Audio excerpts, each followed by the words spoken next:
Vivemos tempos difíceis, tempos em que estamos impedidos de estar juntos nas casas de oração, impedidos de fazer aquilo que é tão habitual na nossa vida cristã, que é cultuar a Deus presencialmente e em conjunto. Por isso, eu gostaria de falar dos Salmos 42 e 43, que originalmente seriam apenas um salmo. Neste texto, o escritor estaria impedido de estar presente no templo, um local que era símbolo da presença de Deus e da adoração também do seu povo. Podíamos refletir muita coisa sobre este texto, mas eu gostava de pensar em 3 palavras que penso serem importantes para os tempos que correm. A primeira palavra é insatisfação. O salmista costumava ir ao templo em conjunto com outros adoradores. No Salmo 42, no verso 4, vemos a recordação de tempos de alegria, de louvor, em que em conjunto adoravam a Deus, não apenas a adorar a Deus, mas a adorar em conjunto. Ele lembra-se de tudo isto, mas essa memória não lhe traz satisfação. Pelo contrário, traz-lhe uma insatisfação pelo desejo de viver junto com os outros, o que fazia parte da sua vida, cultuar em conjunto no templo. A segunda palavra é relacionamento. A presença no templo, ela tinha sido impedida, mas havia algo que não tinha sido quebrado, o relacionamento com Deus. No Salmo 42, no verso 8, o salmista não apresenta um Deus afastado. Pelo contrário, Deus mantinha-se presente na vida dele, demonstrando o seu amor. De dia e de noite, a misericórdia e a alegria de Deus estão com o salmista. Deus é o autor da sua vida. As circunstâncias afastaram-no do templo, mas não quebraram o seu relacionamento com Deus. A terceira palavra é esperança. Podemos ser levados a pensar que este texto e estes 2 salmos, o grande contexto é de tristeza. Mas se olharmos com atenção, vemos uma espécie de refrão repetido 3 vezes. Salmo 42, versos 5 e 11, e depois no Salmo 43, o verso 5. Apesar da incapacidade de estar no templo, uma nova esperança cresce no coração do salmista. Ele fala para ele próprio e pergunta para o seu interior e pergunta porque é que está abatido. Se ainda existe esperança de estar na presença de Deus. Ele defende que o segredo de tudo é esperar em Deus, pois Ele é a sua força. Olhando para o contexto em que vivemos, naturalmente estas 3 palavras estão presentes na vida de um filho de Deus. Vivemos em satisfação de não estarmos juntos, de não podermos cultuar Deus presencialmente e em conjunto, como é a nossa característica, como desejamos. Mantemos um relacionamento com Deus. Muita coisa está a acontecer. Muitas circunstâncias interferem na nossa vida pessoal e vida de igreja. Mas o nosso relacionamento com Deus não foi rompido. Ele é o Deus vivo, presente connosco e em nós. Olhamos com esperança para o futuro, porque esperamos em Deus, que pode levantar o coração abatido e conduzir-nos a um futuro em que o louvaremos juntos. Insatisfação, relacionamento, esperança. Que estas palavras façam sentido hoje para nós. Deus abençoe.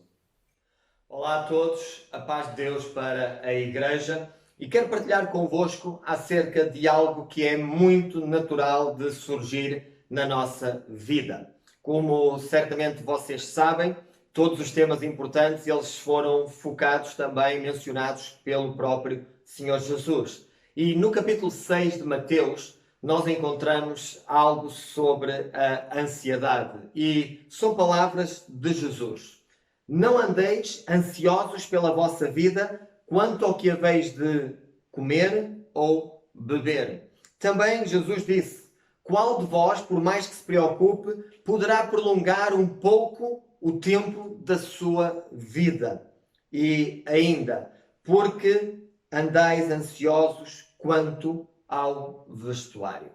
Bem, de alguma forma, esta ansiedade que Jesus diz que muitas vezes surge na nossa vida, ele não diz se em algum momento, não, ele diz porque andais ansiosos quanto ao vestuário, quanto ao comer, quanto ao beber. Será que nós conseguimos prolongar mais um dia a nossa vida? A verdade é que não. Você conhece as Escrituras, você conhece Deus e também se conhece a si próprio como eu me conheço. E a grande verdade é que nós precisamos de olhar para Deus como aquele que cuida da nossa vida em cada dia. Esta parte das Escrituras também nos leva de alguma maneira a pensarmos que há momentos em que não vale a pena nós querermos enganar a nós mesmos. A grande verdade é que Jesus, ele diz alguma coisa e quando ele diz por alguma razão. Por experiência própria, eu já aprendi algo. Por exemplo, quando a Bíblia diz obedeçam, é porque a nossa tendência é desobedecer. Quando a Bíblia nos diz façam, é porque a nossa tendência é não fazer. Quando a Bíblia nos diz ouçam, é porquê? Porque a nossa tendência é não dar ouvidos àquilo que Deus diz. Por outro lado, quando a Bíblia diz não, e são muitos os nãos que nós encontramos também nas Escrituras, o não é porque há uma tendência em nós em transformarmos esse não em sim. Por exemplo, no que estamos a falar, quando a Bíblia diz não andem ansiosos por coisa alguma, e são palavras do apóstolo Paulo também na carta aos Filipenses, quando ele nos diz isso, não andem ansiosos por coisa alguma, é precisamente porque ele sabe que a nossa tendência é entrar num clima de ansiedade.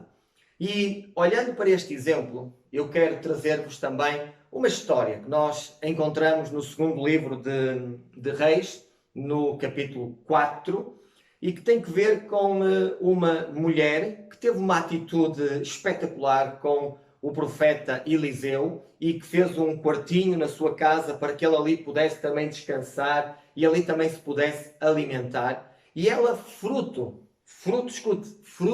de um milagre de Deus, ela teve a oportunidade de ser mãe. Algo que ela desejava, o seu marido já estava também com a idade avançada, e de forma a recompensá-la, o profeta, certamente com a orientação, certamente com a direção de Deus, permitiu que ela pudesse ter um filho. E durante bastante tempo, ela desfrutou desse milagre. A grande verdade é que houve um dia em que o seu filho estava com o seu pai no campo e começou a ter uma forte dor de cabeça. Trouxeram a criança e ela esteve com a criança sentada nos seus joelhos durante algum tempo, até que por volta do meio-dia a criança morreu. E quando a criança morreu, e era aqui que eu gostaria de parar, certamente o seu coração numa primeira instância foi tomado pela tristeza, pela angústia, pela ansiedade, mas ela resolveu ter algumas atitudes. E é sobre essas atitudes que eu quero partilhar convosco em breves momentos.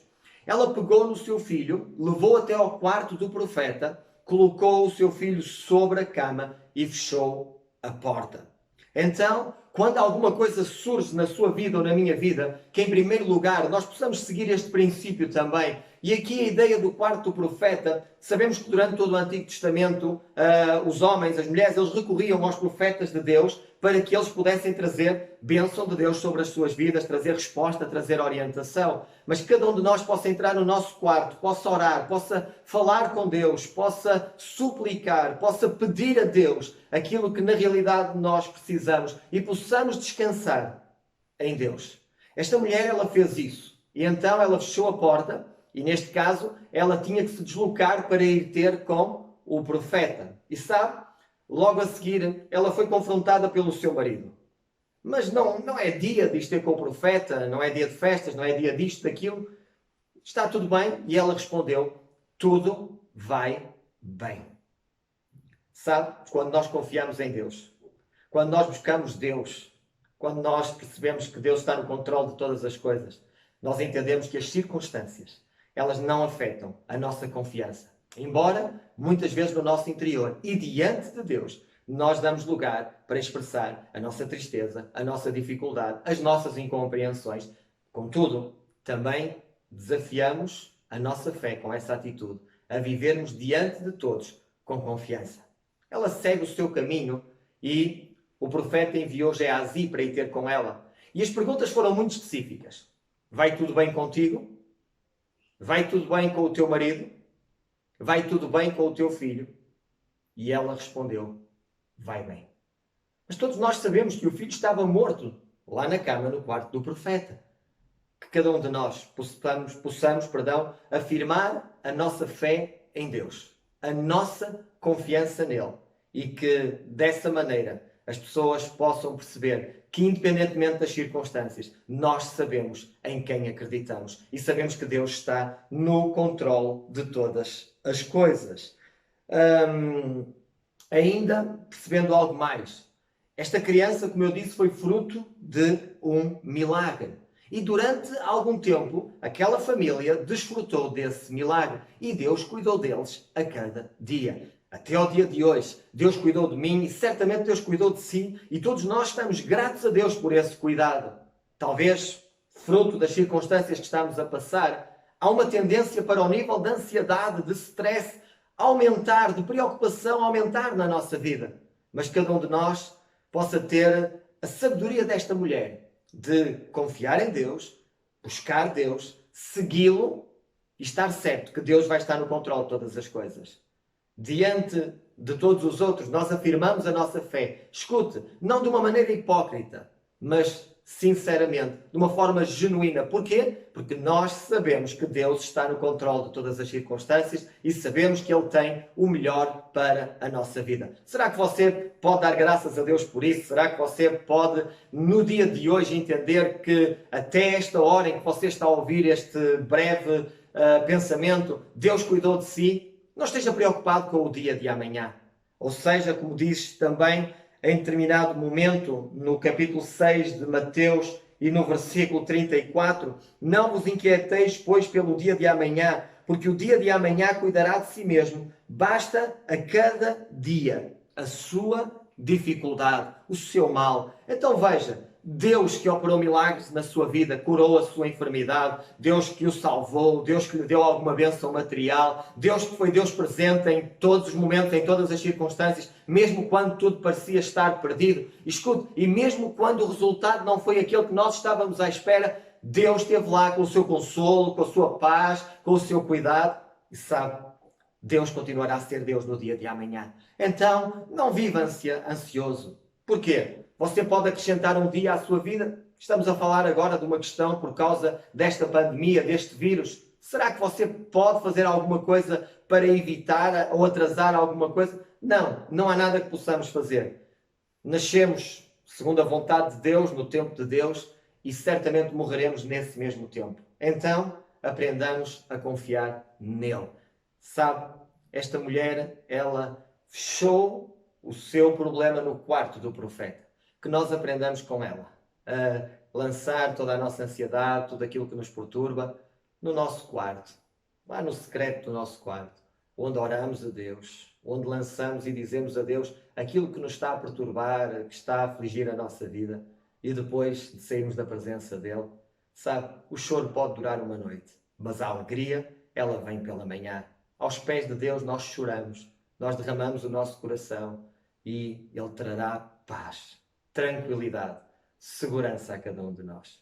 Que Deus vos possa abençoar e até breve, acreditando que voltaremos a estar juntos numa oportunidade que Deus nos conceda. O nosso futuro está nas mãos de Deus. No dia de hoje, Ele vai cuidar de nós. Que Deus vos abençoe. A paz do Senhor a todos. Quero trazer para a nossa meditação um texto bíblico que encontramos no segundo livro do Reis, no capítulo 5, que vai do versículo 1 até ao versículo 4, que diz assim: E Naamã, chefe do exército do rei da Síria, era um grande homem diante do seu senhor, e de muito respeito, porque por ele o Senhor dera livramento aos sírios, e era este varão, homem, valoroso, porém leproso. E saíram tropas da Síria e da terra de Israel, e levaram preso uma menina que ficou ao serviço da mulher de Naamã. E disse esta à sua senhora: Oxalá que o meu senhor estivesse diante do profeta que está em Samaria. Ele o restauraria da sua lepra. Então entrou Naamã e o notificou a seu senhor, dizendo: Assim e assim falou a menina, que é da terra de Israel. Gostaria que nos focássemos neste nosso pensamento, nesta menina. Em primeiro lugar, esta menina não deixou que o ambiente anulasse a sua fé. Antes, ela usou a sua fé para mudar o ambiente. Porque o texto bíblico, ele nos diz que esta menina foi retirada da sua terra para uma terra estranha, para ficar a servir na casa de alguém. Mas nada disto anulou a fé desta menina. O ambiente, as circunstâncias em que ela se encontrava, não anulou a sua fé. Antes, nós podemos ver que a fé desta menina mudou o ambiente. Deixe que a sua fé mude o ambiente à sua volta. Não permita o oposto, ou seja, o ambiente, anular a sua fé. Um outro aspecto que eu gostaria de realçar na atitude, no comportamento desta menina, é que esta menina usou a sua fé para apontar o caminho do milagre. Então é interessante porque esta menina, ela disse: oxalá meu Senhor estivesse diante do profeta que está em Samaria, certamente ele seria restaurado da sua lepra. Então, esta menina, ela usa a sua fé para apontar a solução, o caminho da cura. Usa a sua fé para abençoar a vida de outros. Usa a sua fé para apontar o caminho para Jesus. Porque somente Ele pode fazer o impossível. Por último, esta menina, com o seu testemunho, trouxe uma esperança renovada a uma família. Na verdade, quando esta menina diz que se o meu Senhor estivesse lá em Samaria, diante do homem de Deus, ele seria curado, diz que ela foi escutada. E as suas palavras, como diz o texto bíblico, são dadas a conhecer tanto a Naamã como depois ao rei da Síria. Porque o texto bíblico diz: assim e assim falou a menina. E ela foi escutada. Que o seu testemunho possa trazer uma esperança renovada à vida daqueles que estão à sua volta. Que o seu testemunho possa ter este impacto. Que as suas palavras, as suas atitudes, o seu comportamento, a sua forma de estar, de viver, possa trazer àqueles que o cercam, que a cercam, uma esperança renovada. Deus ricamente vos abençoe. A paz do Senhor. Na segunda carta aos Coríntios, capítulo 4, versículo 16 a 18, está escrito: por isso não desfalecemos, mas ainda que o nosso homem exterior se corrompa, o interior contudo se renova de dia em dia. Porque a nossa leve e momentânea tribulação produz para nós um peso eterno de glória muito excelente, não atentando nós nas coisas que se veem, mas nas que não se veem, porque as que se veem são temporais, mas as que não se veem são eternas. Alguém disse um dia que ninguém consegue ser feliz, que ninguém consegue atingir esse objetivo. No entanto, há um povo que pode dizer com verdade que é feliz, a Igreja, os filhos de Deus. Neste texto nós vemos exatamente isso. Vemos as razões pelas quais nós podemos dizer que somos felizes. Neste texto nós vemos o que é que nos distingue, que nos torna felizes. Para entendermos isto precisamos de perceber algumas coisas. Em primeiro lugar, todas as pessoas têm o seu corpo a degradar-se. Externamente, todas as pessoas se estão a degradar. Ninguém pode dizer que está aí para novo, como se costuma dizer. Pelo contrário, externamente todos se estão a degradar. É verdade que biologicamente nós caminhamos numa direção da degradação. Existe a busca pela fonte da juventude. No entanto, apesar de todos os desenvolvimentos, o que se tem conseguido é prolongar um pouco a vida física ou camuflar essa degradação. Externamente, todos estão a degradar, mas alguns têm o seu interior a renovar-se constantemente. Apesar do que é comum a toda a humanidade, esta degradação exterior, os filhos de Deus têm o seu interior a renovar-se constantemente. Não se trata de apenas de um espírito jovem ou de uma atitude jovem, mas de uma renovação interior. Esta é uma das razões pelas quais a Igreja de Cristo pode dizer que é feliz. Porque, apesar dessa degradação exterior, os filhos de Deus espiritualmente renovam-se constantemente. até o dia em que seremos transformados e viveremos com Deus eternamente. Em segundo lugar, todos têm dificuldades. Ninguém pode dizer que não tem dificuldades. Não existe quem possa afirmar que não tem dificuldades. Vivemos uma vida constantemente à procura da ausência de dificuldades. No entanto, para além desse objetivo ser impossível, uma das coisas que nós temos certas na vida são as dificuldades. Todos têm dificuldades, mas alguns têm o melhor à espera. Os filhos de Deus têm algo que é próprio deles. Têm algo melhor à sua espera. Os que confiam em Deus e têm a fé em Jesus esperam algo melhor no futuro.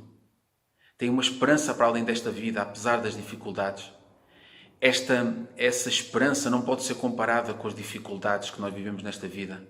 As dificuldades que nós vivemos são momentâneas, mas aquilo que nos espera é eterno. As dificuldades são leves, o que nos espera é um peso glorioso e excelente. Então, quando nós pensamos neste texto, e nós vemos também no versículo 18, exatamente o segredo desta felicidade. Em primeiro lugar, deixar de ter o foco nas coisas desta terra. A decisão que conduz à felicidade começa por deixar de ter o foco nas coisas daqui, que são temporais, não durarão para sempre, estão em constante mudança e se extinguirão. Em segundo lugar, focar nas coisas que são de cima. O segundo aspecto que leva à felicidade é esse foco nas coisas que são de cima.